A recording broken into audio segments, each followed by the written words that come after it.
to another episode of Small Town Big Business, a podcast about doing big business in small town USA.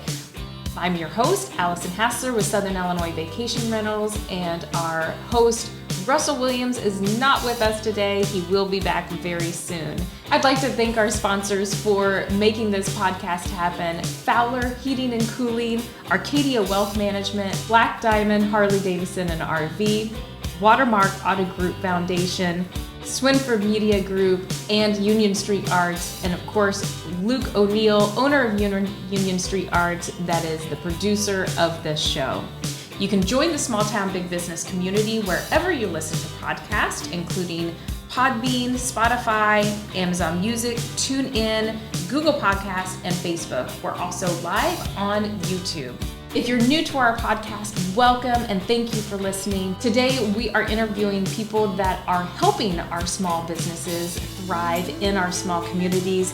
And today, our guest is Dr. Deb Barnett, the Director of SIUC Business Incubator, and Jennifer Olson, Director of Business Development at the City of Marion. Welcome, ladies. Thanks for having us. That's so a exciting mouthful. to be here. Now that we have all of that away, thank you so much for being here today. So I'd already talked to you guys about this is a little bit differently because you are our first primary resources for small businesses that we're going to be talking about today. So I want to start with taking a step back of exactly what you do in your positions, and then we will do a deep dive into how you can support and your businesses and your programs can support the small businesses in Southern Illinois and elsewhere.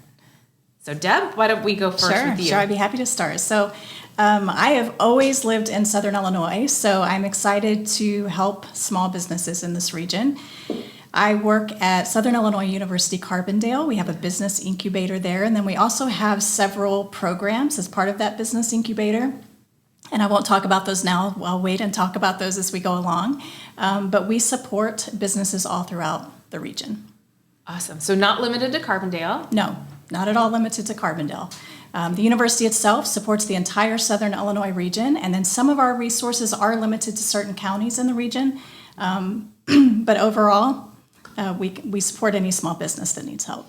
Awesome. So we're going to go back to some of those programs and how they specifically can help and maybe give some examples of how that happens. Absolutely. So, all right. And Jennifer. Hello, good morning. So my role with the City of Marion is to kind of be the starting point when somebody says, I don't even know where to start when I'm thinking about a new business. And then from there, really be a single point navigator to connect them to different resources, different services, and just people if they just need to have a warm handoff to a person. So I kind of jokingly say I'm the Kevin Bacon, and try to get them with the person that they need to the meet. 6 degrees of separation from, absolutely. So I know that I know both of you well. I consider you both friends, and yes, you're both fantastic networkers with a huge portfolio of people that you can connect others with, which is excellent, especially in this area, to be able to get people on the right foot. So I want to talk about some of the things that, some of the struggles or the commonalities that you face when a new business comes to you and says, I have this idea, I don't really know what to do with it. So are there commonalities that you see in what you see with those different industries? Yeah, and I'd be happy to start. I think even before that, before they even get to us, the fact that they did get to us is the first step, because so many times we find that businesses just aren't even aware of the services that are available to them. Mm-hmm. For example, at Southern Illinois University Carbondale, we have a small business development center. There are 4 throughout the region. Of course, one at SIU, one at SIU Edwardsville, one at Southeastern Illinois College, and one at Shawnee Community College. And that is in Harrisburg and Olson, respectively. Correct. Okay. So they're all throughout Southern Illinois, and actually I think there are around 1,000 throughout the country. So no matter where someone has their business, this is a resource that is available. And it's not only a resource, it's absolutely no cost. associated with it, and it's confidential. So those are things that we're constantly trying to educate people on, whether they already own a small business, whether they just have an idea and they're just not sure where they want to go with it, or if they want to move forward with it. Those services are definitely available. So once they do find out about us and come to us, I would say, and Jen, you might have a different answer to this, but I would say the most common question that we get is what funding is available.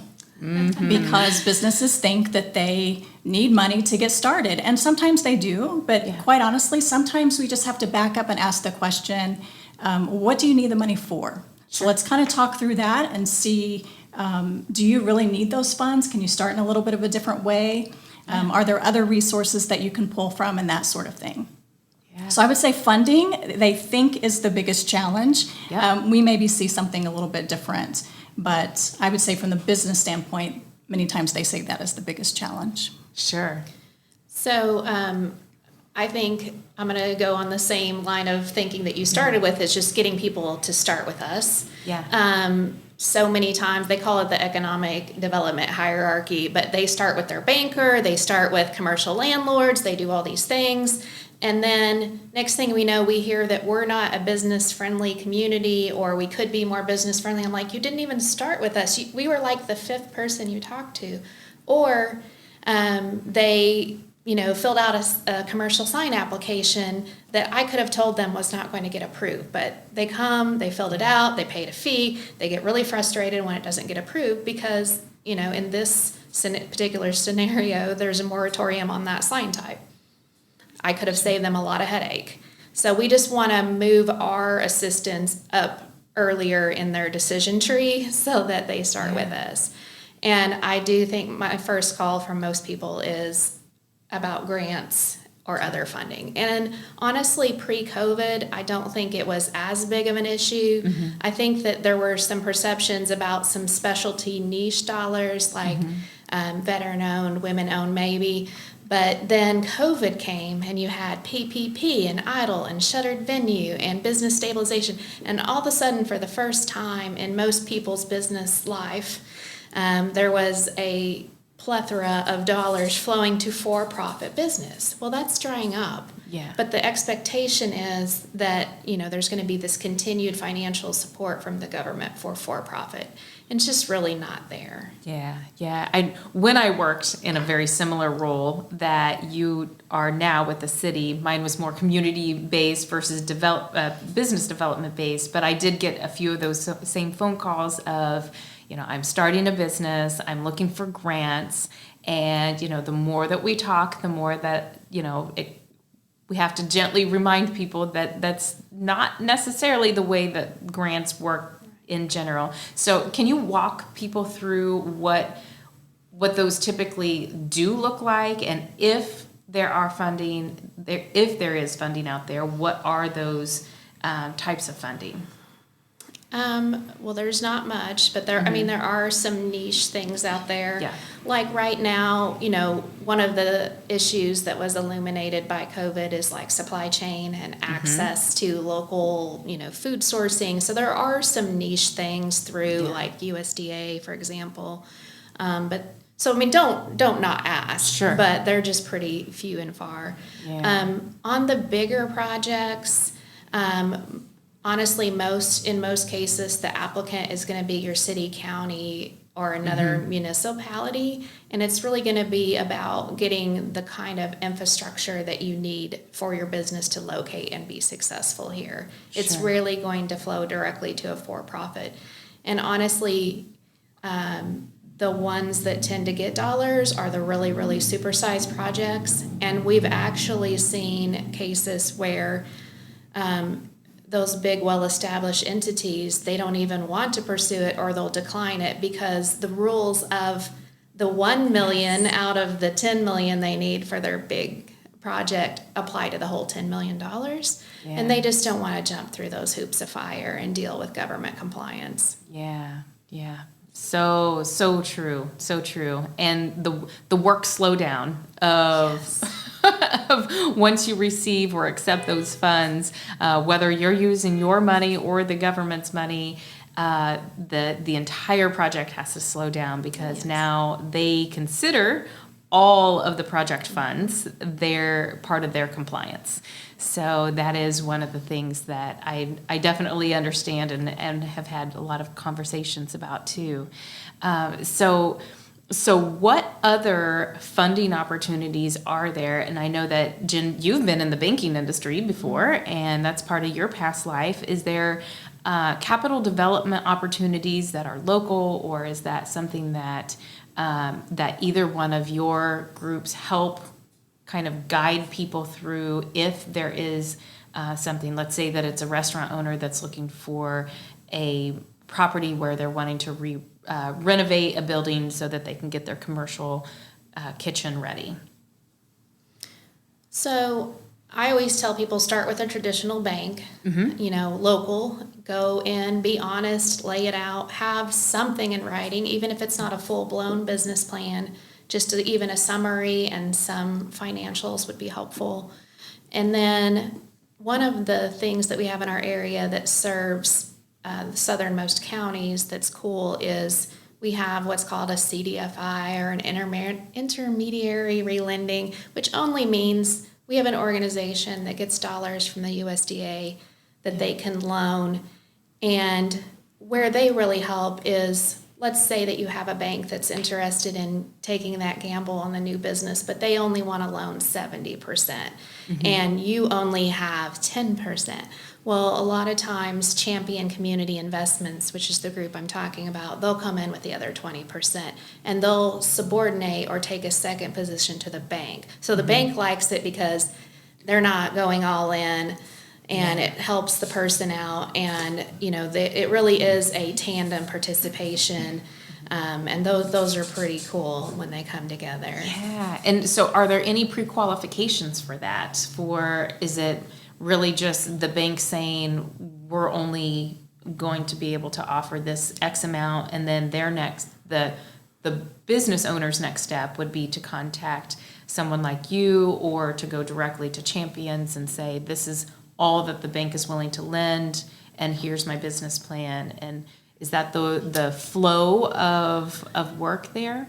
So they do require that they have a decline letter. So either it can be a full decline, we can't get any money from any local banks, and they can approach Champion Communities, or they can get a limited or partial decline saying, we're willing to go 70% on this dollar amount, but we need more of your skin in the game, and that your can either be the borrower saving additional money towards the project or supplementing it with somebody like Champion Communities. All right. That's a huge, huge asset to this community, and that is something that I'm sure that a lot of small businesses don't realize. Is it mainly for capital development, or is it something, say, that they have a business, as an existing business, and they desperately need a renovation? Or are there certain specific pieces that are going to be covered through this program? So it can be for new, or it can be to upgrade something existing, but very similar to how the traditional banks are going to behave and how the even grants are going to behave. Most of the dollars are going to be for either a physical structure or physical equipment. Okay. It's very, very, very hard to source ongoing working capital or just day-to-day dollars to operate your business. And that doesn't matter if you're established, successful, or if you're just getting started. That is where you are going to have to make sure that you maintain your own cash flow. Like people like myself that are debt intolerant, even though I was a lender, they get the temptation to snowball and just pay down all this debt, and that's great. It's a remarkable thing. I'm always tell them, like, give it a year of understanding your expenses, writing out your property tax, writing out your insurance payments, and then decide if you have the capacity to start doing more aggressive debt reduction than what your payments require. Because then you'll know if you can really do it. Because if you cut yourself on cash flow and your ability to make payroll, your ability to buy inventory, no one's helping you. Right. No because one is coming to they're your saying you don't have a business, and you're not going to have a business in a year if you're needing help with the cash flow. So and what is I your think that's collateral? Right. I mean, it's money that just is going out in check form, but there's not an asset being purchased with it, like a building or equipment. Sure. Then you have something tangible that, God forbid, the bank could liquidate if they had to. And I think that's really important to understand, that there is a very big difference between operational costs that you should be responsible for as your business versus asset purchase to grow your business or make your business more efficient. And I think that's a very clear distinction, and I appreciate you explaining that. I would also add on the business plan side. So that's something that the Small Business Development Centers can help with, but it's also something that can be a bit intimidating for businesses, no matter the size. And the financials generally are a piece of that. The financials generally are a piece of that. That can be intimidating. And what surprised us during COVID, and then I'll go back to the business plan, but what surprised us in our office during COVID is the number of businesses that came in obviously for COVID assistance, which was much needed.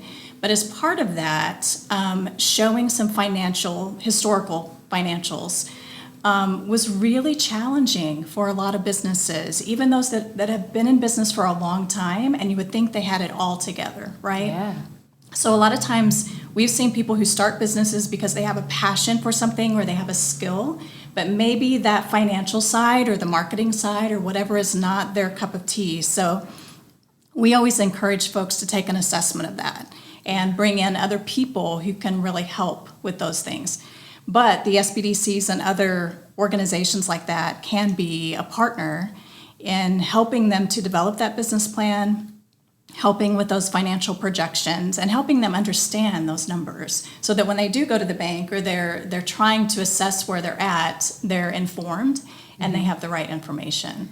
Yeah. So, and for somebody that's not a numbers person, I think what you just said is probably very overwhelming to hear, that it's like, financial assessments and, analysis of my business plan and, those sort of things that can be really intimidating. But the goal of the Small Business Development Center is to sit down with you and to basically help you understand it and not make it so scary, right? Absolutely. Yeah, whether it's financials or anything else, I think one piece of advice I would give is no matter where you're at in the business process, if it's just an idea or if you've been in business a very long time, don't think you have to have it all together before you come and seek advice, whether it's from the SBDC, whether it's from a mentor, someone in the community, someone like Jennifer who's in business development for a community. Don't think you have to have it all together because you don't have to go it alone. That's what these resources are out there for, right? So reach out, ask for help, those kinds of things. I'll also add on the grant side. So as Jennifer said, many times grants are not available or they're in very specific areas. So for example, I just provided a client the other day some information about a USDA grant, $250,000 reimbursable grant, but it was very specific to the dairy industry. So that's not going to be for everyone, and it's not going to be for every need. There are also funding opportunities out there called Small Business Innovation Research, or SBIR. So these are this is non-dilutive funding. For research and development purposes, proof of concept. So these are really research-heavy funding opportunities, but they can be upwards of $250,000 for a proof of concept. They are grants, non-dilutive funding, so they don't have to be paid back. But how these funding opportunities come about is there are 11 agencies that receive federal funding. And if they receive a certain amount, they are mandated to set aside a portion of that for small businesses. Kind of the downside to that sometimes is that communities in very small or rural areas sometimes get left out of those funding opportunities. And what we found is it's largely due to awareness, lack of awareness that they even exist. So for anyone listening, sbir.gov, you can see what those are all about. Yeah. Reach out to your small business development centers. Reach out to another office that I haven't mentioned yet, the Procurement Technical Assistance Centers, which help businesses with government contracts. Allison, you're very familiar with the PTAC is what we call it. Yeah. But that office helps businesses with government contracts, whether that is local, state, federal. A lot of people think, well, that's not my business. I wouldn't do business with the government, but that could be anywhere from office supplies and toilet paper all the way up to very specialized products and services. Yeah. So that's really an often missed opportunity as well. Yeah. I want to jump back to what you were talking about with the research and development grants, because I want to make sure that our listeners understand that this research and development does not mean that you are in a laboratory doing experimental research, that this is, let's say, for example, my husband had basically built a product and built a prototype and got it to industry. But he could have potentially, if it fell into the groups, one of the groups that they sponsor, that he could have had that grant opportunity for all of the research and all the money that we put into the prototyping, getting it to the right manufacturer, getting the manufacturer to do the the official prototype afterwards. And so all of those things with that type of research. So is it for those types of things too? So let's say that you have a retail product idea that is not on the market yet, and you would think Shark Tank, for example. You have some sort of product-based business idea that there's potential for research and development funds for that specific retail product. Sure. So yes, absolutely. I'm glad you clarified that, because so many times people hear the word research and they do think lab, right? Yeah. So if we kind of change that to the word innovation, so an innovative idea, and really it depends on whether it would be a good fit or not based on the agency and what their priorities are. Yeah. So that would probably be a first step, is diving into the agencies, seeing what their priorities are, what they're looking for, and then seeing if your idea matches up. Many of them have what's called program managers that you can reach out to and just talk through your idea with, so that you can get they can give you an idea if it's even going to be a good fit or not. Sure. Just to give you an idea of some of those agencies, so USDA, we already mentioned. EPA is one. Department of Defense, obviously, is a big one. Department of Education. So there are several agencies.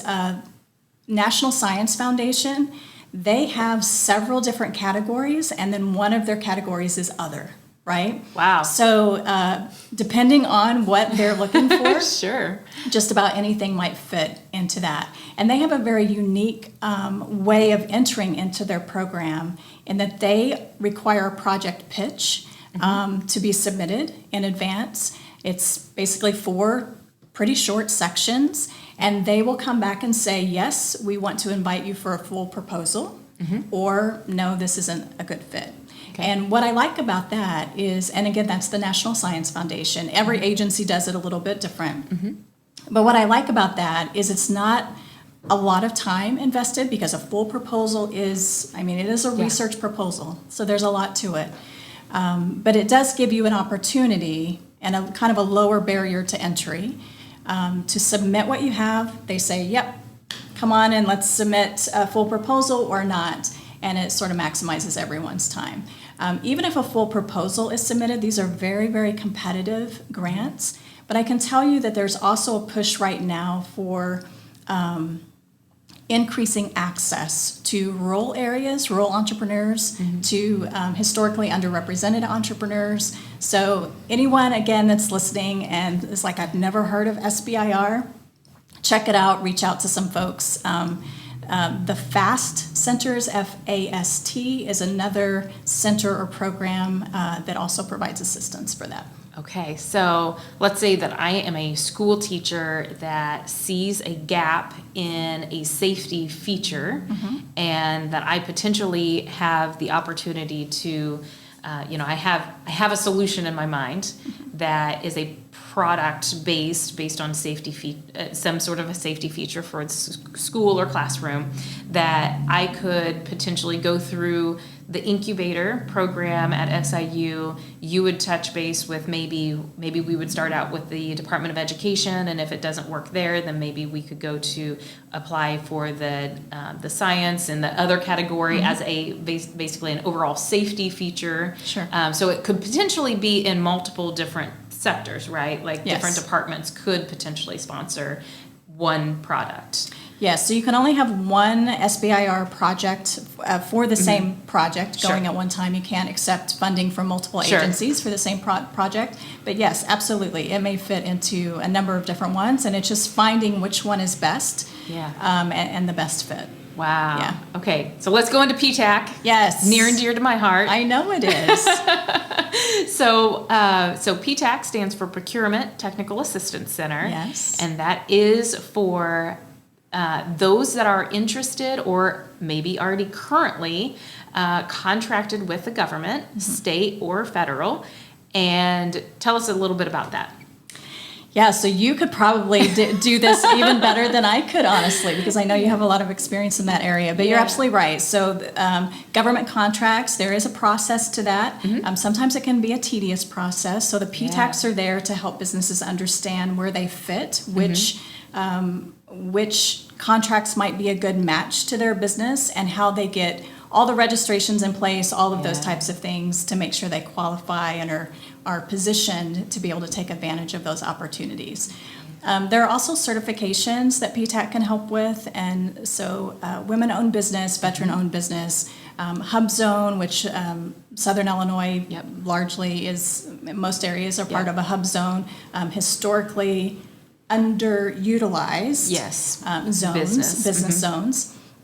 And so those are all certifications that businesses can also get as they're going toward and working toward these grants that give them a little bit of an extra edge if it comes down to meeting those percentages that different ones are required to meet in those areas. Yeah, so in my past life, I was a PTAC consultant, Yes, you were. and I absolutely love the program, and it is very nuanced to very tedious process of the different paperwork that it takes to get to the right contracts that you're wanting to get. But what I really was passionate about was those certifications for, whether it was women-owned business, veteran-owned business, service-disabled veteran-owned business, and the list goes on and on and on.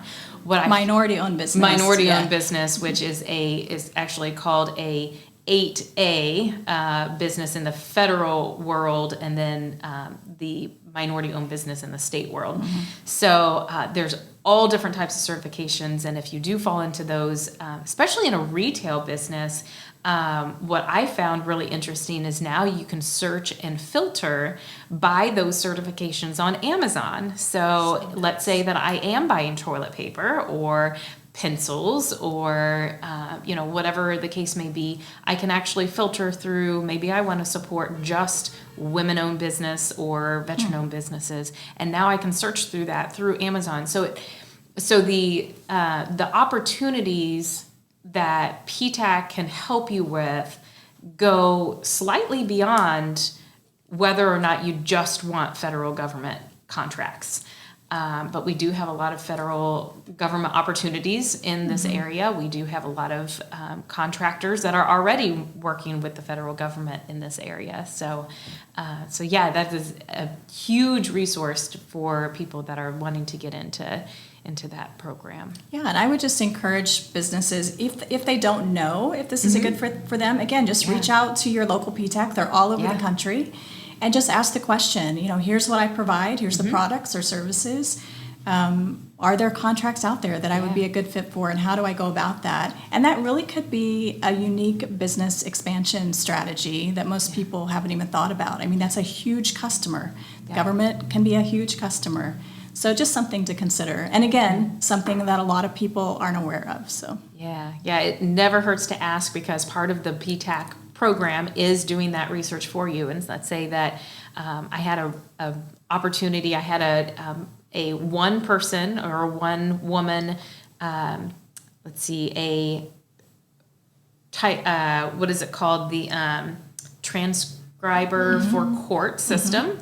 And so she was retired, but wanted to continue working part-time. So she herself was interested in contracting with the government, not anymore as a government employee, but for the federal government, doing her transcripting. And that was one example of a service-based business, a one-person service-based business that was well on her way to getting those government contracts. So yeah, there's an opportunity for everybody. It may not be a good fit, but it never hurts to ask. that's right.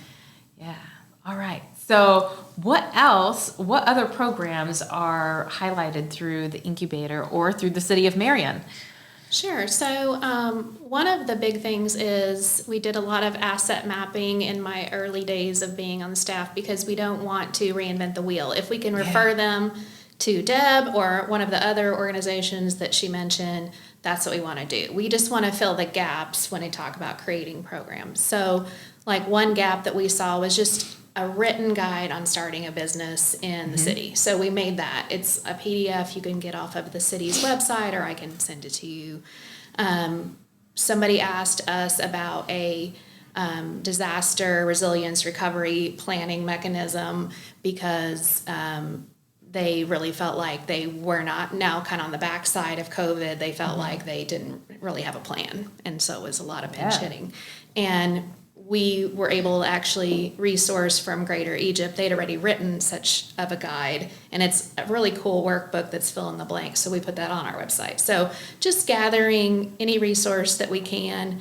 A lot of what we do is kind of one-on-one consulting. It's a brainstorming. If you get really lucky, the mayor is passing and he pops in, and he's always has great ideas, because he was a business owner before he was a mayor. And then just not making the assumption that people know each other. And so a lot of connecting dots, and it can be a really small success story, or it can be something really big. And just to give you an example of a smaller one that turned out really fun, we had a call from Arla over at the SBDC at Southeastern, and she said, hey, I have a young man, and his business is vintage shoes, like Jordans and all that stuff that I don't know about. And he wants to do some pop-up shops, and is there anything in Marion? And I kind of started down this road just as like, is there a storefront we can get him in, some display area? And we're blessed, because literally just across the street from City Hall, we have Elite, which you've had on the show, which does sports tourism and marketing and all of that. So I had actually not met Sam. I just stick my head in. I'm like, hey, I'm your neighbor, and what do you think about that? Well, he coaches basketball at SIC, so there was already this sort of natural connection to sports and whatever. And so as a result, Affordable Kicks has traveled with them to Owensboro to a big basketball tournament. They've had a pop-up shop in their storefront next to Swinford Media. And I mean, it's like everybody's happy. And I feel like if in the future Affordable Kicks needs a storefront, they're going to remember that the City of Marion and our team helped them, further their business. So Absolutely. That goes back to Jennifer being the master connector. She is. Right? Absolutely the master connector. She connected us. She did. Yes. Yes, all of us. But I love how you said you just popped in and said, hi, I'm your neighbor. Because I think, one of the things with entrepreneurs, sometimes it can feel very lonely, right? And so just popping your head in and introducing yourself to other business owners, or coming to EThOs, or some of the other business incubators, chambers of commerce, anything like that, not only helps you not feel so alone, but it creates this community that everyone needs. And so popping in and saying, hi, I'm your neighbor is definitely the thing to do. So, and I think the other lesson, don't be afraid to ask. Don't be afraid to ask for an introduction, mentorship, anything that you need. Just ask, because there are so many well-established business people who have that willingness to help. And they remember when they were just getting started, and they are so good. And even as I think about that filling gaps, looking for people, like, I don't need to be the trainer. I mean, I can figure it out if I have to go through my Grow with Google training and all that. But we also just resource, we had a young man out of Jackson, CEO, that won a national pitch competition, and he taught our business owners how to do the elevator pitch. Kind of talking about, setting your budget in your marketing plan or your business plan. I think, unfortunately, they're kind of related, but two things that can be the death of a business. One is bad inventory management, especially in, unfortunately, restaurants is one that really has a hard time with that. And the other is pricing. Pricing is so hard for people because they really want to look at their competitors in the market and just do what they're doing, or a little up or a little down from that. And the issue is, you don't really know what that person's overhead looks like. You don't know what their supply relationships look like. You don't really know anything about how they got to that price, and maybe they're not making money. Just because they have their name on a truck all over town doesn't mean they're making a profit. Right. And so it is the most challenging piece. And the other thing that I had to talk to people about when I was in lending, and I still talk about it today, is, what is your debt tolerance? Like, you have to sleep at night, and you and your partner, spouse, whoever in your life has to be able to tolerate you as you try to tolerate whatever it takes to run a small business. And so, I have a guy that owns a small HVAC company. He is the king of margin and markup. Like, I have watched him, and it looks like Albert Einstein at the chalkboard, but he is so good about training other people. So I can do it, but like, why would I not go to an existing business person and ask them, if I got 10 people in the room, would you teach this class? And usually they say yes. And some great relationships and mentorships come out of even that.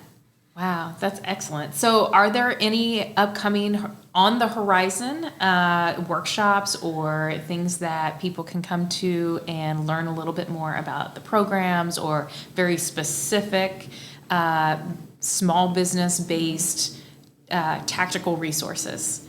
I would say, as far as the SBDC side, at least at SIU, we have monthly How to Start a Business in Illinois for those folks who are just getting started. We also have an on-demand version on the website, and that's just sbdc at siu.edu. Most of the other offices have various workshops, really depending on need. So I don't know of too many that say, okay, we're going to do this workshop in January and this one in March. It's, what are the needs that we're seeing, and how can we best serve businesses right now? As a small business development center client, I find it very helpful that once you're in that system, you can search for on-demand classes, so online classes that you can take whenever you want. I've also set in on several classes, and I think it has been very helpful, even though I was already an LLC and already had an established business. It was so helpful to go through that workshop and just to make sure that I had checked all the boxes that I needed to check. And there were a few things where I'm like, you know what? I'm not so sure I did this. I need to go back and double check. Sure. And those sort of things are so helpful for businesses, especially when you're, going from that crawl to walk stage, and that you are walking, you are all, you're in the business, but it never hurts to go back and do some of these beginner courses just to make sure that you have checked the boxes on everything that you do need to have in place, on the legal side, on the Illinois side, things like that. So those are really helpful, but I absolutely love looking through what opportunities there are and what online classes that I could, jump in and check, whether it's learning more about SEO, search engine optimization, or if it's learning a little bit more about, how to do your finances a little bit better and cleaner, and, those sort of things. So that's been really helpful. So, Yeah, and I'm glad you brought up the word client too, because that's sometimes kind of scary for some people. Like, what do you mean I have to sign up to be a client? What does that mean for me? What are my obligations? Yeah. But really, as you said, it just gets you into our system so that we can provide those no-cost confidential services. And it also serves as a reporting function because we're funded through the U.S. Small Business Administration. In Illinois, it's the Illinois Department of Commerce and Economic Opportunity, and then, of course, in our case, Southern Illinois University Carbondale. Yeah. So client just means getting into our system so we can best help you. And when I was in PTAC, it was through the same groups in addition to the Department of Defense. Correct. And my favorite saying, with the no cost obligation, is that you have prepaid for these services through your tax dollars, and that is why it is provided for free. So those are the benefits of paying into those taxes. Is how we get to these free services that are going to help the small businesses. So, yeah. And I would just add another resource in addition to what you might be able to get through your local city and through SIU and the community colleges in our area, and that is there are some really outstanding trade organizations. And the example that I'll use is in manufacturing, IMEC, Illinois Manufacturing Excellence Center. Yeah. And now they have a partnership with the more membership-driven group, which is IMA, Illinois Manufacturing. And they do a ton of online courses. And honestly, they do a number of courses that are not even directly manufacturing. I've seen HR courses, branding, recruitment. Wow.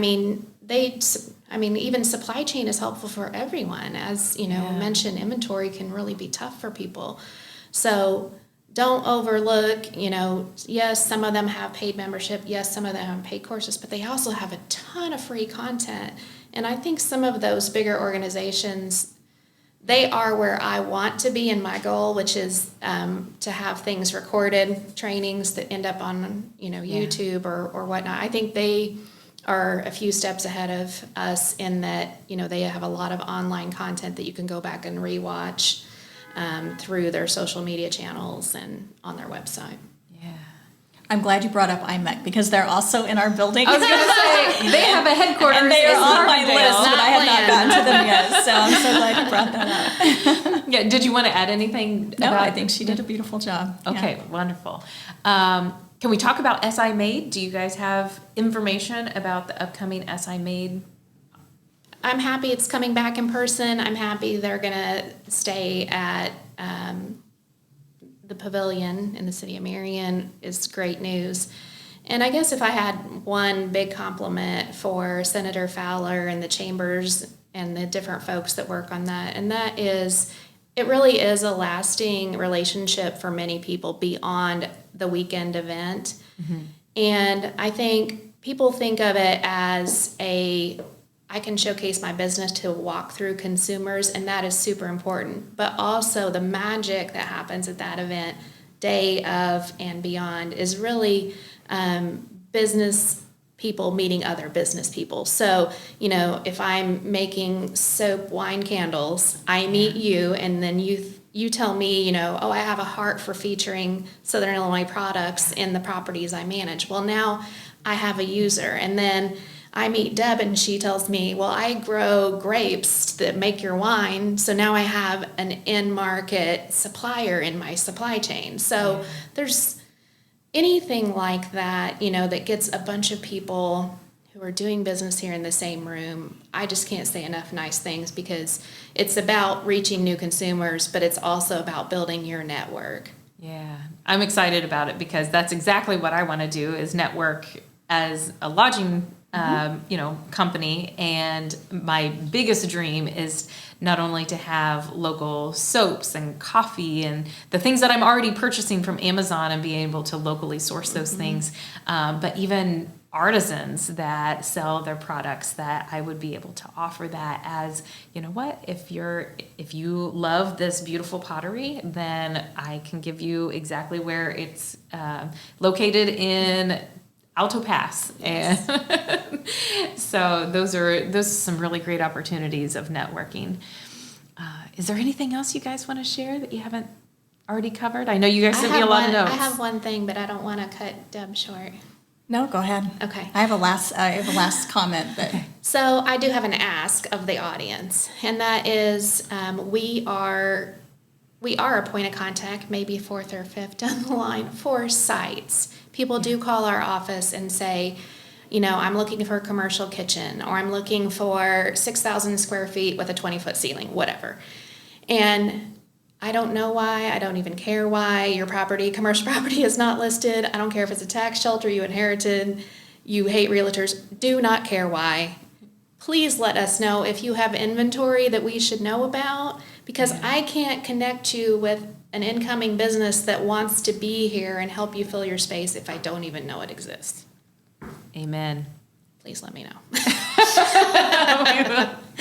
That is a really good point, because and we've talked about this before as you, early on in your position with the city, is that there is absolutely zero consolidated commercial space listing service of any kind.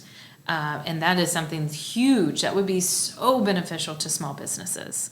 And we're building it. Yeah, and it's on our I know website. that you're working on We're it. using the same platform that Intersect Illinois uses when they are courting people to come to Illinois, and it doesn't matter, but it's called Zoom Prospector. And I guess right now our biggest misperception is what gets featured on there is not just city or county owned property. Right. We have private listings on there. Mm-hmm. Now, we're not going to list your house Right. or your, little portable warehouse, but if you have substantial square feet, that would be a draw for a large tenant, we need to know that it's here and available. And does it matter if they already have an MLS listing? Like if they're currently listed with a realtor, it can still be on that website? That's right. And honestly, I hate to say it, but the person that kind of does it best on that same platform is not local. They have a local agent, but they're really out of the St. Louis metro, but they have it figured out. And they have figured out how to connect their own custom brochures and presentations to that platform. And I mean, we're happy because they represent property in our area. We just want all of our local realtors that have commercial property to be at that same game, whether my dream would be to train them to do their own property maintenance, because that's always going to be the most accurate. Yeah. But in the meantime, we'll walk it through and we'll get it on there, and we just need more listings, because when I have to go drive around, I'm just not going to find everything. Sure. And if let's say I have a property that I'm not willing to sell, but it is vacant and I am willing to lease it, 100%. that is also available to be on there. Yes. And if let's say it's a micro shop and it's maybe only,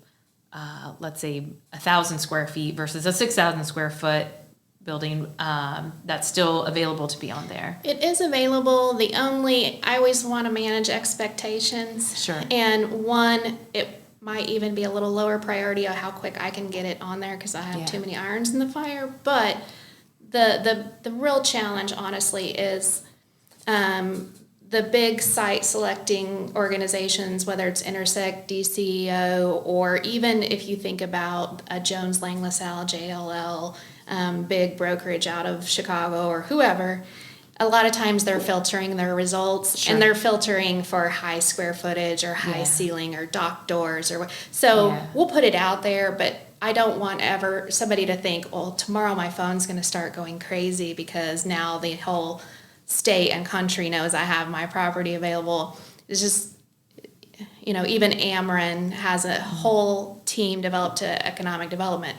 Well, who does Ameren want to land in that building? High utility users. Sure. So they're going to filter their results, and they're going to be really trying to get manufacturing and healthcare and people who are super high users of utilities. That's going to be who they're going to chase. Yeah. So it's not a level playing field. Yeah. It's just. And on the flip side of that, is there a consolidated area where people can find businesses for sale. So let's say that there is a small business owner that's willing or ready to purchase, but they would rather have a turnkey business versus building their own business. Is there somewhere that you would recommend that they look? So there is Robin Russell, who you all may know from, used to be at SIU and actually runs Champion Community Investment. She has a for-profit business where she does business valuations and lists businesses for sale. Okay. Outside of that, if they're not her client, it's really hard to find. Yeah. Sometimes you see them buried in the realtor notes, and because you think you're looking at a building, but they're really trying to sell lock, stock, and barrel. So that would be definitely on my goal list, because we're looking at the silver tsunami. We're looking at 70% of small businesses owned by baby boomers who want to go to the Florida. Yeah. And the issue is many of them do not have an heir, whether that is child, niece, nephew, whatever, that has grown up in that business that feels a calling to maintain that business. And for many of them, they don't have a key man, key woman who's been a high-level manager who has financial wherewithal who can buy that business out either, because people are changing careers 7 times in their life. Sure. So they don't have that 30-year golden watch employee who can, and it is very, very scary for small towns, and especially that we may lose legacy businesses that have a 30, 50, 70, 100-year history because there is no new generation that wants it. Wow, that's really interesting. And I know that there's a couple of national websites out there that you can list on, but I didn't know if there was anything local. So we'll put that in the show notes when I do find what those national ones are, in case anybody has a listing that they do want for sale in the area. I would just also add, for those legacy businesses, even if they don't have an heir or they don't have a man or woman as part of their shop that wants to take it over, to really encourage them to think creatively about how they can pass that on to someone who can carry on that vision. And the way I always describe it is, if they don't do that, it's almost like saying they've worked their entire life for a company and they get to retirement and then they say, no, I don't want my retirement account, right? Yeah. Because this is a business that they built up. This is a brand. This is their legacy. Right. And so to just shut the doors is not only damaging to the community and a shame for the community, but it hurts that family. So I would encourage folks to think outside the box and think creatively about how we can pass these legacy businesses on to the next generation to carry on those visions and grow those businesses in their community.